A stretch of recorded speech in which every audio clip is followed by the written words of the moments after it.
ورور ډاکټر عباسي یوسفزي صاحب او ډاکټر علیم خلیل صاحب د دې دستوري مشر مېلمه کامي مشر پخوانی صوبایي وزیر محترم واجد علي خان صاحب او د صحافت د څانګې زموږ د پښتنو ډېر دروند محترم فیاض ظفر صاحب پریزیډیم کې نور ناستو درنو مولانا پخوانی سینیټر مولانا راحت حسین صاحب او پریزیډیم کې نور ناست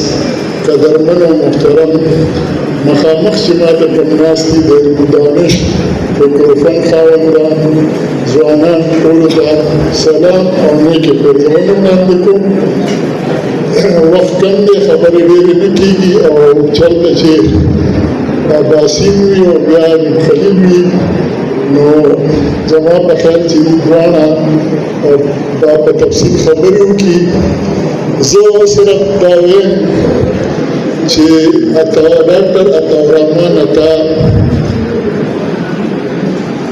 یو باکرداره شخصیت دی او سره د دې چې د علم او دانش خاوند دی او عاجزي ده پکې، انکساري ده پکې او د علم او دانش د میکروفون په خاوندانو کې چې انکساري نه وي، عاجزي نه وي او کردار مضبوط نه وي او ورسره مینه او خلوص نه وي نو بیا د رحمان بابا خبره لکه ګنج کتابونو په سر بار شي. زه اکا د ډېر وخت نه پېژنم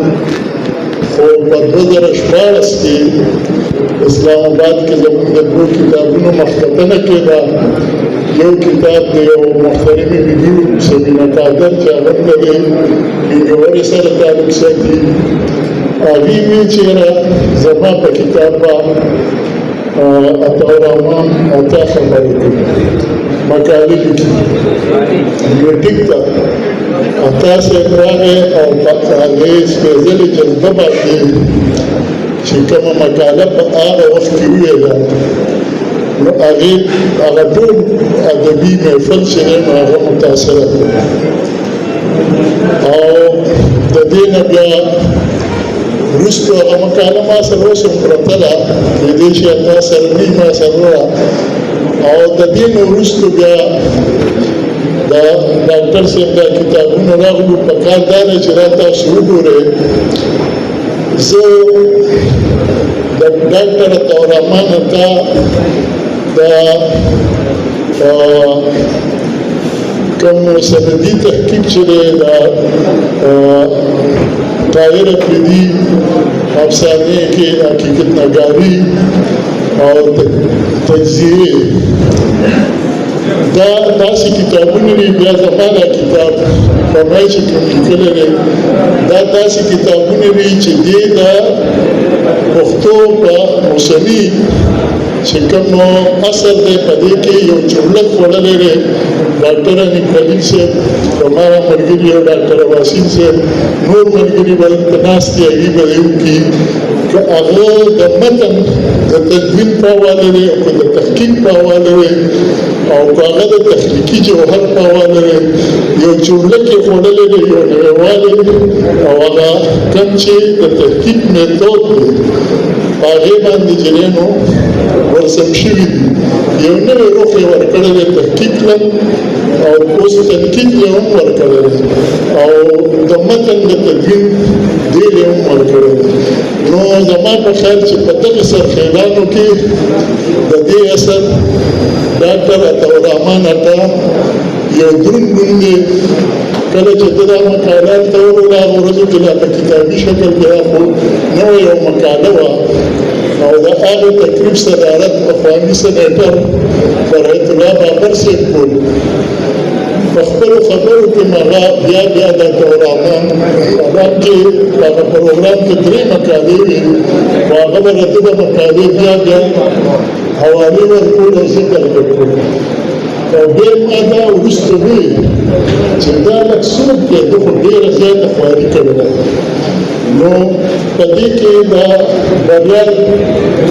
مقالې ویله وخت کم و هم به دغه ونه کړو په دې کې چې ده زما ته 5 کتابونه وي په رپورتاژ دې کې ده یو تقسیم کړی دی چې په هغې کې کوم رویدادونه دي په هغې کې کوم چې دی نو رپورتاژ دي او په هغې کې کوم چې صحافتي رپورټینګ دی هغې په 3 سوچونه دا پکې بېل بېل کړي دي دغه شان زما د شاعرۍ په حوالو تا چې دی ډېر د هغه فکر رسا پرسا دی زه د سواد ادبي ملګري د تنظیم ډېره مننه کوم چې هغوی د عطا صاحب د دې کتابونو مخکتنې دا دستوره را جوړه کړه ډېره درنې را جوړه کړه او دا څه د هغوی اخلاص دی او څنګه چې ما وویل نو دا د ډاکټر عطاالرحمن عطا د کردار او د پولیس برکت دی چې نن دونه لوی لوی خلک په سټیج باندې ناست دي او مخامخ هم ناست دي نو زما په خیال ما چې کومه 15 کاله کې کومې ادبي دستورې کتلې وه نو په هغې کې دا یوه مهمه دستوره ده په دې کې چې پښتنو د ثقافت د سیاست د ادب او د فن د هنر دونه لوی لوی شخصیتونه ناست دي زه خیرات وړاندې کوم سوات ادبي ملګرو ته او ما سره خو الفاظ نشته او نه درېیمه ما له چې کومه مینه کومه خلوص د دې کتاب په شکل کې ډاکټر عطاالرحمن عطا راکړی دی نو غني خان د پټان ریبرنډ په لومړي ځل په پاکستان کې زما په نگرانۍ کې شو نو هغه کتاب چې ما خان نه یوړو غني خان نو کتاب ما سره اوس هم دی په هغې ما ته ولیکو هغه ما ته افکار خان وویل وایي زه دا کتاب خپل رول افکار خان ته ډالۍ کوم د دې کتاب په چاپ کې هغه ما ته څومره خوشحالۍ راکړې د دې په سوچن خوشحالۍ دی